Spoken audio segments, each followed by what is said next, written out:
Bonjour, mon nom est Mélanie Tremblay.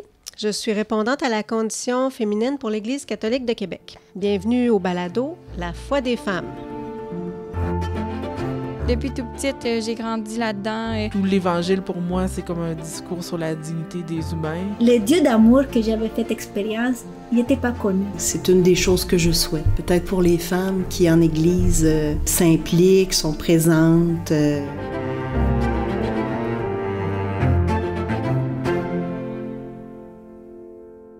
Dans la société québécoise, nous avons parfois de la difficulté à comprendre et à accepter que la croyance religieuse puisse encore aujourd'hui faire sens dans la vie des personnes. D'une manière plus spécifique, on peut se demander pourquoi tant de femmes continuent d'adhérer aux religions qui sont assez souvent décrites comme un obstacle au rapport égalitaire entre les hommes et les femmes. Il faut bien le reconnaître, cette idée repose sur des faits, du moins en partie. Ce qui étonne pourtant, c'est que les femmes constituent la majorité des personnes croyantes dans pratiquement toutes les religions. En christianisme, elles sont celles qui s'engagent le plus dans la vie des communautés chrétiennes. Au Canada, elles sont plus nombreuses que les hommes à déclarer une affiliation religieuse et également plus nombreuses à affirmer que leurs convictions religieuses occupent une place importante dans leur vie. Si les religions discriminent les femmes, parfois jusqu'à la violence, comment se fait-il qu'elles continuent à y adhérer en si grand nombre? Pourquoi sont-elles encore si nombreuses à accorder de l'importance aux croyances religieuses dans leur vie? Qu'est-ce qui les motive et comment leur foi influence-t-elle positivement leur vie? À travers ce balado, j'ai eu envie d'amorcer la conversation avec ces croyantes, avec ces femmes de foi. Elles sont de générations, de milieux ou encore d'états de vie différents, mais elles partagent une chose, une appartenance religieuse et une foi qui les anime. Aujourd'hui, je rencontre Julie Baillargeon. Julie est enseignante de profession. Elle a enseigné le français et l'enseignement religieux à l'école secondaire et aussi à la formation des adultes. En 2005, elle a été invitée à se joindre à l'équipe d'animation de la Villa des jeunes. La Villa est un centre d'animation et de formation humaine et chrétienne qui s'adresse aux jeunes, principalement aux adolescents et aux adolescentes. Et depuis maintenant 9 ans, Julie assume la direction générale de la Villa. Elle est mariée et mère de 3 enfants. Avec son mari Jean, elle accompagne chaque année plusieurs jeunes couples dans la préparation au mariage. Elle est aussi engagée dans sa communauté chrétienne paroissiale. Bonjour Julie, merci d'être là. Merci Mélanie, merci pour l'invitation. Très heureuse d'être là. C'est un plaisir. Je suis très contente qu'on ait cette conversation-là aujourd'hui. Moi aussi, vraiment. Alors dis-moi Julie, toi tu es une femme de foi, je dirais même une femme de feu. Oui. Tu es très engagée dans ta foi, à travers ton travail, ton engagement, mais j'ai l'impression aussi que tu es très investie personnellement dans ta relation au Christ. D'où ça vient, ça, dans ton histoire? Je dirais que ça vient d'une épreuve. D'une épreuve qui s'est vécue au sein de ma famille, qui m'a remise rapidement devant le sens profond de la vie. Donc, je viens d'une famille de 3 enfants et mon grand frère, suite à un accouchement difficile, il est né lourdement handicapé. Alors, mes parents ont tout fait pour le garder, mais comme ma mère m'a eu après et mon petit frère Luc, ça devenait très lourd, très difficile. C'était inhumain, tu sais, avec les moyens du temps, là. On s'entend, là, il y a plus de 50 ans. Et mes parents ont été obligés, dans le temps, on disait, de le placer. Et à partir de ce moment-là, au lieu de le voir à tous les jours, je le voyais une fois par semaine, dans l'hôpital, à l'hôpital où il vivait. Puis je voyais d'autres familles. Puis j'avais 7-8 ans, puis je regardais ça, puis tu sais, j'avais de la peine. J'avais de la peine de voir mes parents aussi attristés. Et mes parents ont vécu ça avec une foi, là, tu sais, là, enracinée, là, une foi très profonde.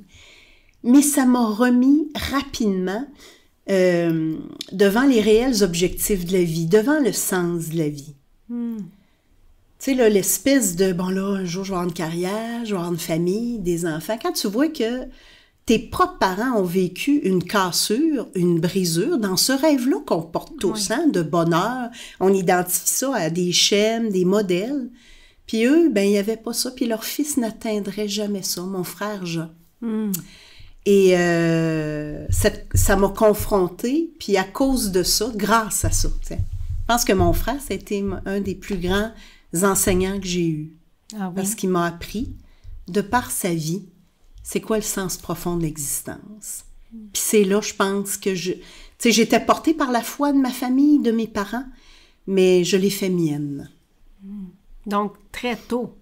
Vraiment. Très oui. tôt, avec une certaine intensité, puis Oui. un choix. C'est pas... des fois, on dit, bon, j'ai été élevée, c'est mon éducation, c'est quelque chose qui allait de soi, mais pour toi, ça s'est présenté vraiment comme une option très jeune dans ta vie. Oui, c'est bien dit, c'est ça. Tu sais, il y avait une portion d'héritage qui venait de ma famille, puis il y a une portion où ça s'est enraciné au plus profond de mon cœur. J'ai de la misère à l'expliquer. Tu sais, c'est comme... Tu sais, c'est comme cet amour-là qu'on porte. Il est dur à mettre en mots, mais il est tellement présent. Alors, quand tu dis de feu, de foi, mais de feu, oui, je pense que ce feu-là, là, il m'habite depuis longtemps et il ne s'éteint jamais. C'est vraiment ça. Et puis aujourd'hui, comme adulte, avec toute ta vie d'adulte qui a été la tienne, ton couple, ta famille, la carrière, finalement, ce projet-là, il s'est réalisé pour toi. Oui. Mais dans le quotidien, comment ça se vit, ta foi, ta relation au Christ? Comment ça se manifeste? Je dirais que d'abord et avant tout, pour moi, c'est une manière de vivre toute simple, qui passe beaucoup par... D'abord et avant tout, comme un élan de reconnaissance. La manière de vivre ma spiritualité, elle passe beaucoup par ça, cette espèce de merci. Puis je pense que ça s'est enraciné là. Merci d'être en santé, de vivre ce que je vis, de voir ce que je vois, là. C'est une manière de vivre qui se vit dans mon cœur, qui se vit en Église aussi. Pour moi, ça a toujours été important, l'appartenance à l'Église. J'aime notre famille. C'est notre famille, hein, tu sais, comme mon nom de famille, c'est Baillargeon, d'autres, ça va être d'autres, puis d'aimer notre famille. Moi, ma famille, c'est la famille catholique, puis je l'aime. Donc, j'ai toujours été impliquée dans ma paroisse avec mes parents, mon frère. J'ai étudié à l'Institut catholique de Montréal. Dans le temps, ça existait. On pouvait, quand on étudiait en enseignement, avoir des cours de théologie, de catéchèse et de pastoral. Mais quel cadeau! Alors, tu sais, ça a été comme une formation complémentaire, mais qui m'a permis d'agrandir cette connaissance puis de nourrir ma spiritualité aussi. Donc, en Église, par ma formation et...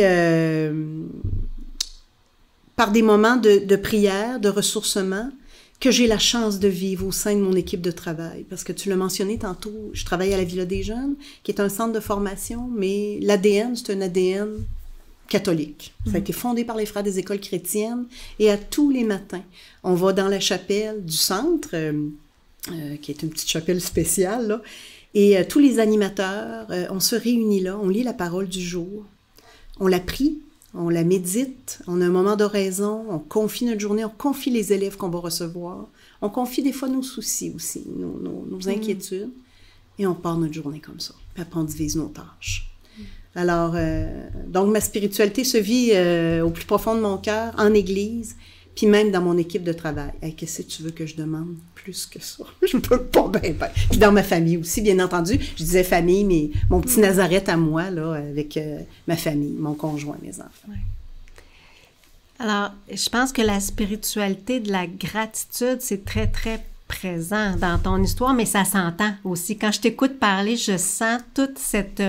comment ta foi se manifeste à travers un profond sentiment de gratitude. C'est vraiment ça.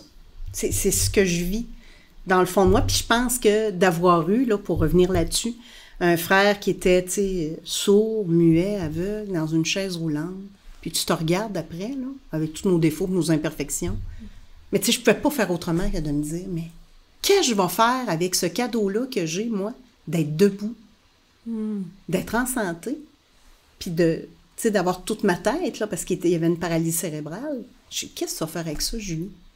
Alors, je pense que ça, là, ça a moulé la femme que je suis, que je suis devenue. C'est beau. Je trouve que c'est beau parce que quelqu'un pourrait penser que ça aurait été tout à fait justifié de trouver que cette situation-là était le signe d'une injustice. Mais toi, tu l'as vécu comme l'opportunité de saisir un don plutôt, puis peut-être d'entendre quelque chose de l'ordre de ton appel aussi. Oui. Ça, je le dois à mes parents, parce que mon père et ma mère ont arrêté de se dire pourquoi. C'est comment on va vivre avec ça.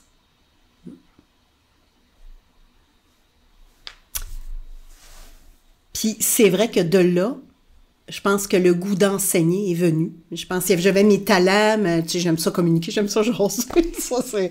Mais, puis le goût de transmettre et le goût surtout d'être en relation avec la jeunesse, que j'aime tellement, en particulier les ados. J'ai déjà un collègue qui avait dit « Les ados, c'est nos adorables ». Je l'ai fait mienne, cette expression-là, c'est en plein ça. J'aime leur remise en question, j'aime leur vérité, leur appel à la vie. Des fois, leur désespérance aussi, hein, ils en vivent, des fois les contextes sont pas faciles. Mais je pense que oui, l'appel s'est fait... mes parents ont fait naître la croyante que je suis et j'ai eu la chance de rencontrer 2 religieuses. Sœur Martel au couvent de Lévis et Sœur Réjeanne Boulanger à la paroisse de Saint-David. Et ces 2 femmes-là ont mis au monde l'enseignante et l'animatrice que j'allais devenir en me confiant des petites responsabilités, tu sais. Mais ça a mis à profit des forces que je portais, mais que je voyais pas. Puis tu sais, mes parents, je dirais, ils voyaient ce que je suis, nos enfants, hein. Nos enfants, c'est la fin du monde.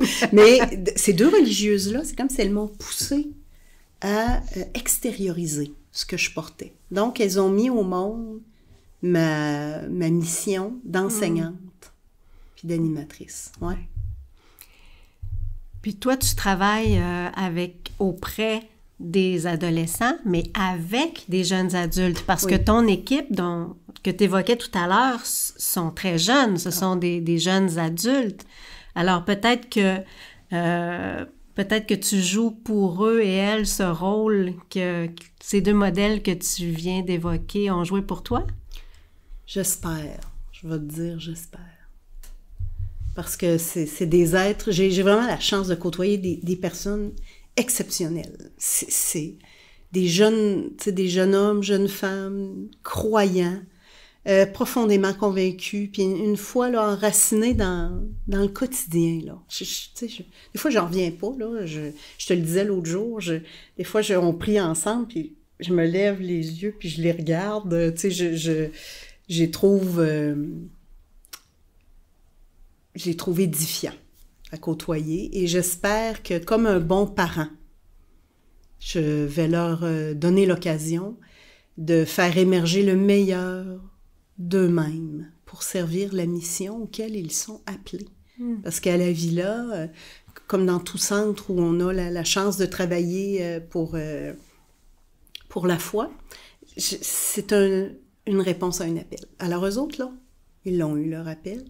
Puis moi, j'espère lui donner cette occasion de donner ce qu'ils portent de beau, pour que ça donne sens à leur existence, d'abord et avant tout, mais qu'ils puissent donner à leur tour, hein, donner au suivant, donner à cette jeunesse-là qui fréquente le centre à tous les jours. Alors, oui, je me sens des fois comme un parent, des fois. Mais je veux pas trop y materner, là, je veux pas qu'ils me trouvent fatigante, mais je me sens effectivement. Ouais. Comme ça. Comme un parent, la parentalité spirituelle, des fois, elle nous donne plus de liberté que la parentalité biologique, non? Oui, parce que là, ils sont pas mal élevés, eux autres, là. Ils ont 30 ans autour, alors ils ont une bonne base, hein, ils ont la base. Alors, effectivement, ça se conjugue moins des fois avec des peurs, hein, que je pourrais avoir, comme j'ai pu avoir pour mes propres enfants, pour qu'ils puissent bien se déployer, elles aussi. Je suis vraiment dans la confiance, vraiment. J'ai comme des preuves. Tu sais, des fois, on appelle ça des petits clins d'œil, là. Tu sais, c'est comme si des fois, il se passe des choses, puis je me dis, ah, merci mon Dieu, regarde. Tu sais, Dieu veille. Je lui dis souvent, Dieu veille. Dieu veille. Puis ces jeunes-là qui sont croyants dans ton équipe, hein, c'est des jeunes croyants, comment tu décrirais leur foi? Parce que j'imagine que pour cette génération-là, c'est pas exactement la même chose que pour les générations précédentes, ne serait-ce que par le fait qu'ils sont relativement isolés comme croyants quand même. C'est pas la norme comme ça l'a déjà été. Alors, tu la décrirais comment, la foi des jeunes qui travaillent avec toi? Je vais te dire, je les sens debout et fiers. Vraiment. Je pense qu'ils ont réussi avec leur amoureux, amoureuse, avec leur appartenance, des fois le réseau qui se sont créés, reproduire cette petite communauté. C'est ce que je constate. Et je les sens vraiment fiers et debout. C'est ce que je pourrais te dire. En tout cas, ceux de la petite équipe. Pour les jeunes qu'on côtoie du secondaire, là, c'est autre chose, tu sais, parce qu'ils sont dans une marée de différents courants, de différents... puis parfois de non-dits. Tu sais, s'ils arrivent, là, ils ont le cœur pur, mais il n'y a pas d'ancrage au niveau religieux, spirituel, ou en tout cas, c'est pas verbalisé.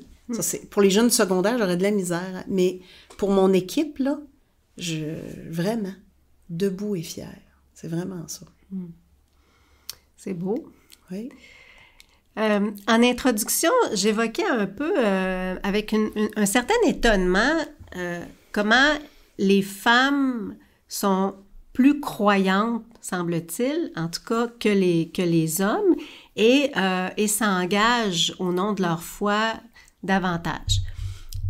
Est-ce que tu vois ça dans les jeunes que tu accompagnes? Peut-être une ouverture à la spiritualité qui serait différente ou plus présente chez les jeunes filles, les jeunes femmes?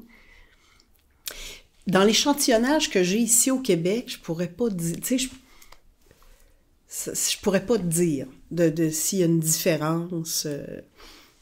Mais j'ai eu la chance au printemps dernier de participer à une formation à Rome avec 60 femmes de 40 pays différents. Écoute, ça, c'est un beau cadeau de la vie, là. Faudrait que tu nous jases de ça après. Sur le leadership lassalien, parce que à cause du fondateur Saint-Jean-Baptiste Lassalle, des frères des écoles chrétiennes. Alors moi, je représentais avec un autre collègue le district du Canada francophone, et donc nous étions une 60aine de personnes, ça incluait quelques frères. Et là, je vais t'avouer que j'ai entendu des choses non seulement surprenantes, qu'on n'entend pas dans le téléjournal, mais qu'on soupçonne, mais sur je dirais des profondes inégalités, mais j'ai surtout vu des femmes engagées à contribuer justement à cette, tu sais, on va dire la construction du royaume de Dieu, là, mais tu sais, au sens littéral du terme, là, en Afrique, en Asie, au Liban. Écoute, j'ai entendu des choses, là, qui, encore une fois, un peu comme lorsque je regardais mon frère enfant, je me disais, Julie, tu peux pas me plaindre. Tu peux pas me plaindre. Je suis vraiment privilégiée ici, au Canada. Même au sein de la communauté, les frères ont confiance en nous. Tu sais, c'est vraiment là. Il y a un regard égalitaire. Ils nous voient comme des baptisés. Pas comme baptisés, toi t'es une femme, toi t'es un homme, vraiment. Mais dans les autres pays, oui, effectivement, je pense qu'il y a des femmes qui portent à bout de bras les préoccupations de l'Église. Et à bout de bras, là, parfois au péril de leur vie ou de leur santé, on va dire de leur santé. C'est vraiment quelque chose. Ça a été très interpellant pour moi, une ouverture sur ce qui se vit ailleurs, qui n'est pas toujours beau, mais qui nous interpelle à un dépassement de soi. Mais je suis revenue en me disant encore qu'on est privilégié. Vraiment. Alors, ça répond peut-être pas tout à fait, mais en tout cas, c'est ce qui me vient à l'esprit en entendant la question. Bien, effectivement, c'est un constat. Dans le fond, ce que tu as expérimenté là, ça vient confirmer un peu ce qu'on disait au niveau d'un engagement très fort des femmes. Puis en nombre aussi, vous étiez quand même assez nombreuses. Oui. Est-ce que tu as un début d'explication à ça, à cette persévérance malgré tous ces obstacles, toutes ces difficultés? Ben, je pense au besoin intrinsèque de donner la vie. Hein? De donner la vie. De transmettre, même si ce n'est pas tes enfants à proprement dit, d'insuffler la vie, de contribuer au développement des gens, des jeunes, parce que nous autres, c'est surtout des gens qui œuvrent auprès des jeunes. Puis en même temps, je te dirais, pour revenir un peu, moi, je côtoie beaucoup de frères, hein? Tu sais, des frères retraités. Ils ne prennent jamais leur retraite. Mais tu comprends, retirer, c'est plus le mot. Retirer de l'enseignement, des directions d'école.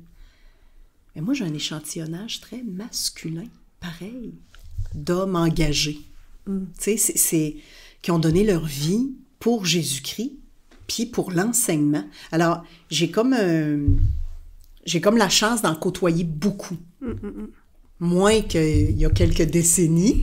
Mais, tu sais, vraiment, là, des hommes, tu sais, c'est quelque chose, hein, qui ont renoncé à une vie de famille et qui, encore aujourd'hui, s'investissent en contribuant à l'œuvre ici, en priant pour les jeunes qui viennent. Tu sais, Alors, moi, j'ai un bel échantillonnage de ce travail-là qu'on fait ensemble.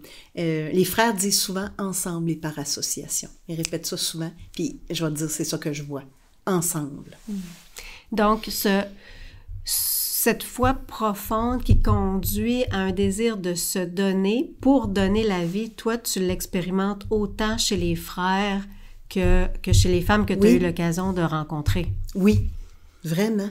De manière différente, hein? Pas avec la même affectivité, pas de la même manière, mais la finalité est la même. La finalité est la même.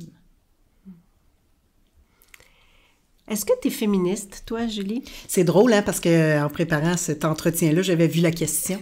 Là, j'ai dit, Parce que moi, là, je vais te dire, Mélanie, j'associe le féminisme au militantisme. Ouais. C'est vraiment ça. Je te le dis en toute vérité. Pour moi, c'est du militantisme.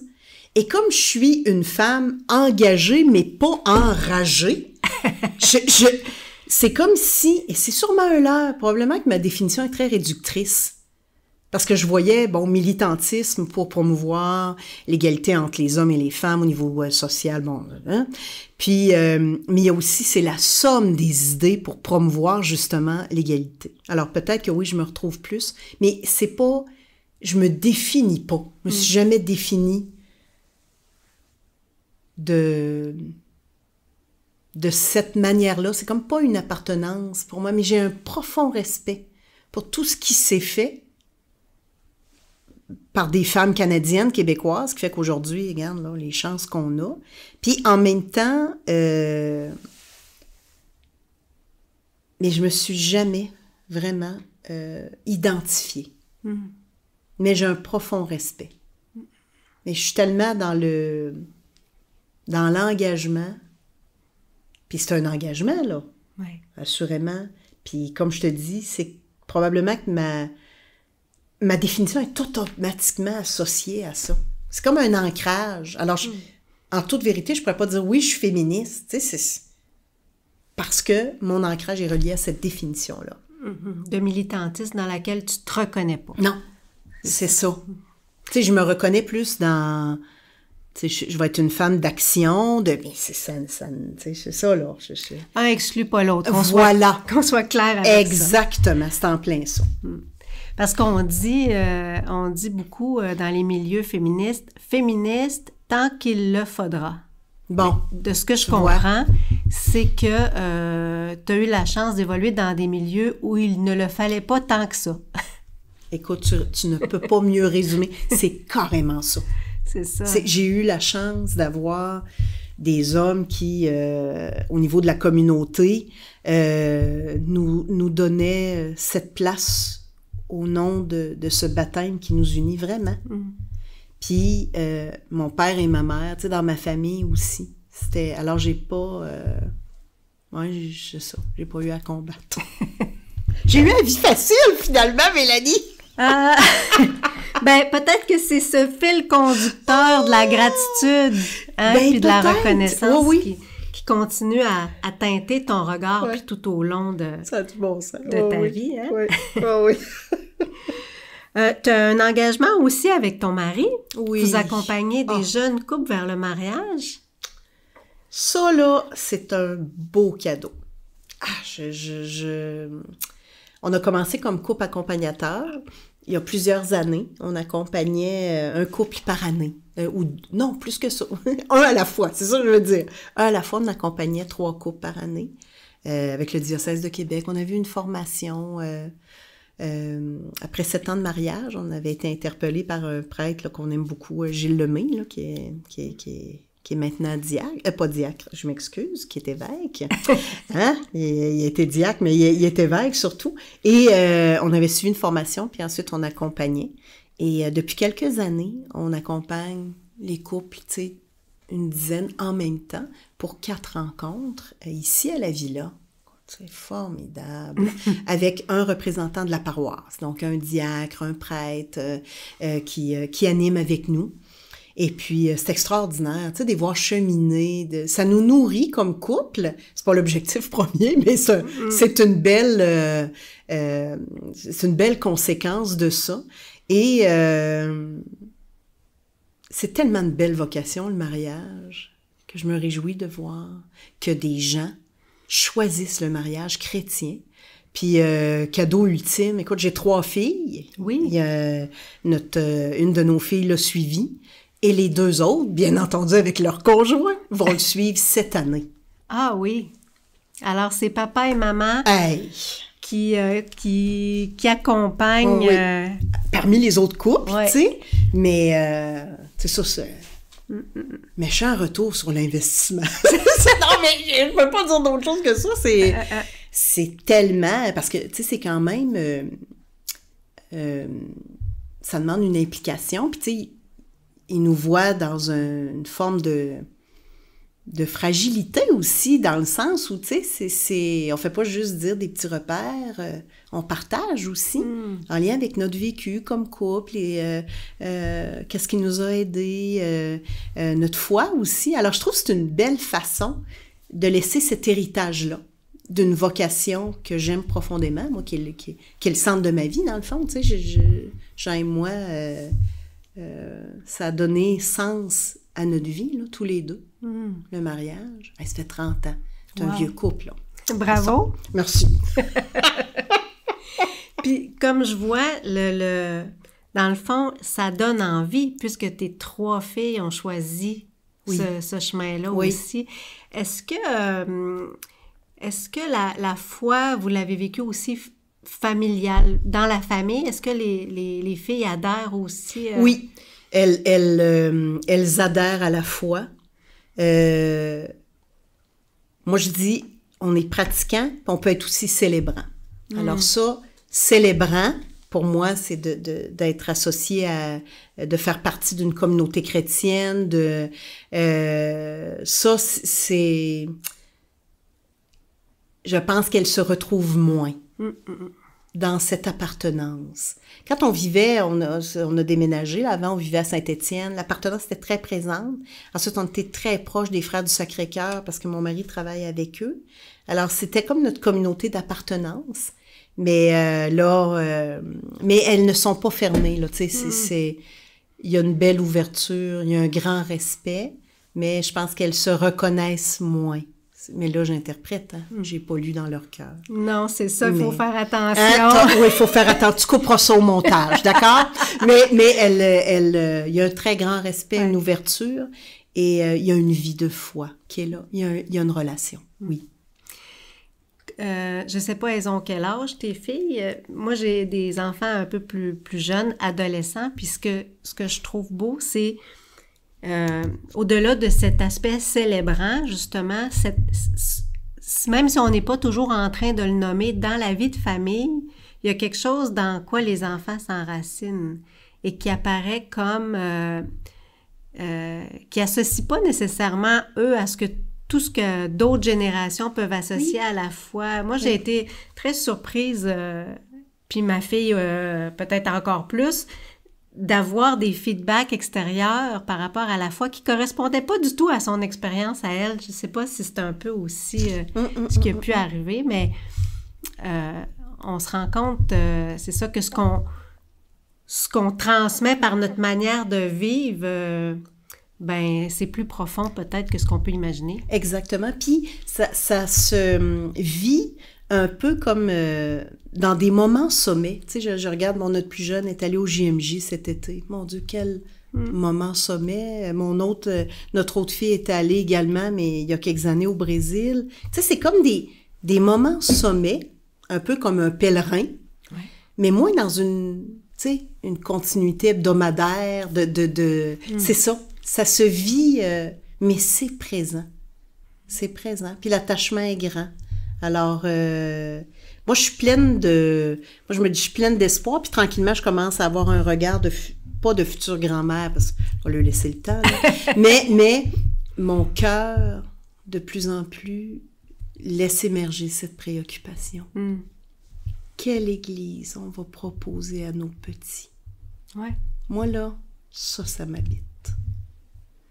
T'sais, mes filles on va dire, sont rescapées, c'est dans le sens, ils ont intégré, ils ont adhéré, elles le vivent avec leur amoureux, à leur manière, chacun dans leur je veux dire, identité propre, mais là, je pense à l'autre génération qui s'en vient.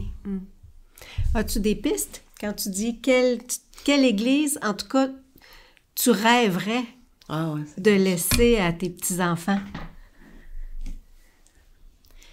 Je veux dire, grâce à la villa, entre autres aux maisonnées qu'on a entamées suite à, dans le fond, l'interpellation que le cardinal avait faite, le cardinal Lacroix, nous invitant à avoir des moments de ressourcement entre croyants autour de la parole de Dieu. On l'a un petit peu décliné avec d'autres choses, une célébration eucharistique, tout ça, mais ça, on offre ça aux familles, puis ça, j'ai cette... Puis il y a des grands-parents qui viennent avec le petit. Alors, c'est comme quand je vois ça arriver, je me dis, tiens, tu sais, une église de proximité, toute simple, beaucoup à l'écoute. Je dis pas qu'elle l'est pas, là, c'est pas ça. Mais, tu sais, tu me parles d'un rêve, alors une église à l'écoute, qui accompagne.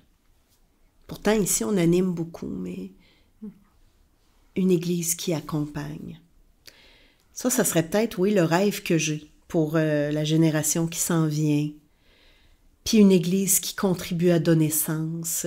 Tu le sais autant que moi, tu sais, on entend beaucoup parler d'anxiété, espèce je dirais pas de déroute, mais tu sais, beaucoup de questionnements au niveau du sens à la vie.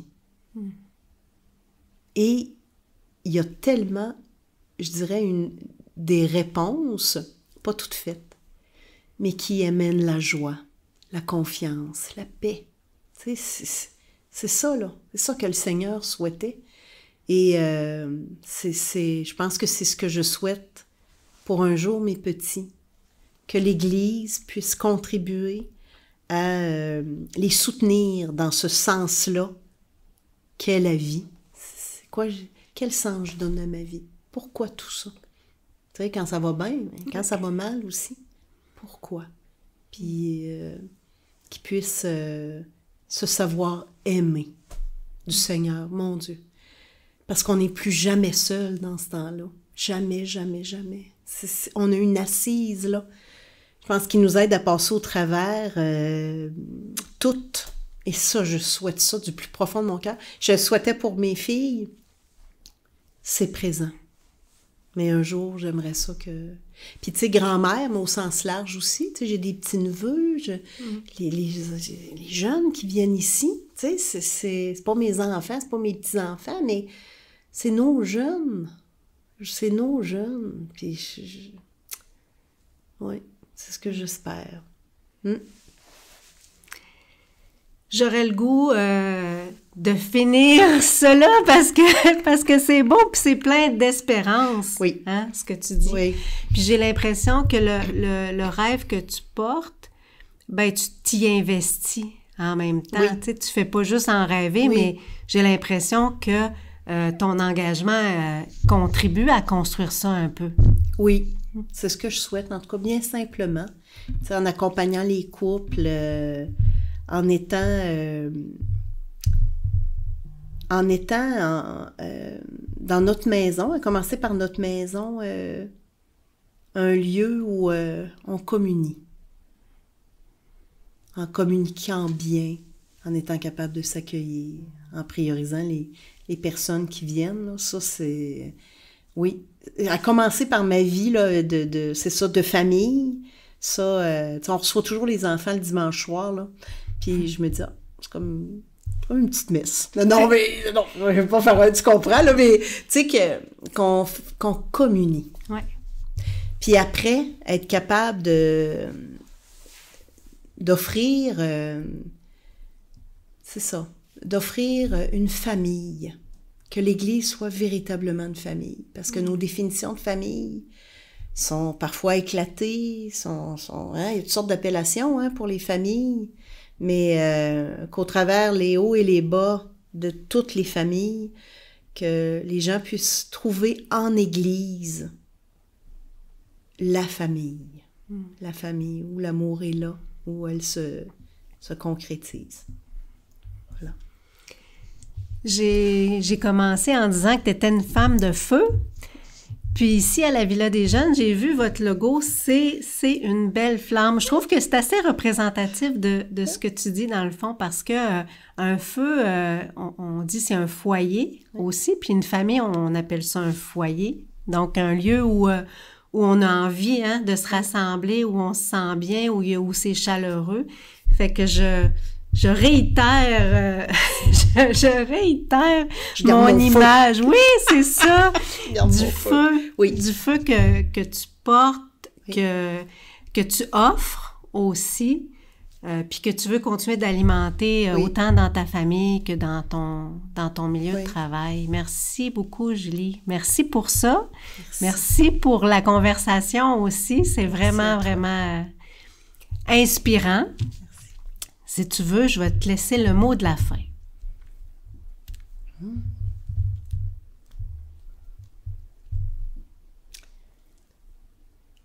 Je vais le laisser sur un souhait.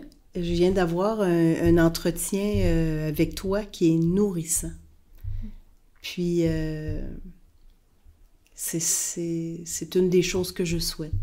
Peut-être pour les femmes qui, en Église, s'impliquent, sont présentes, que nous puissions, dans notre agir puis notre manière d'être, nourrir le cœur de ceux que nous avons la chance de rencontrer, parce que nous nous savons nourris. Merci beaucoup. Merci à toutes les personnes qui nous écoutent aussi. Puis on se retrouve bientôt pour une autre conversation avec une femme de foi.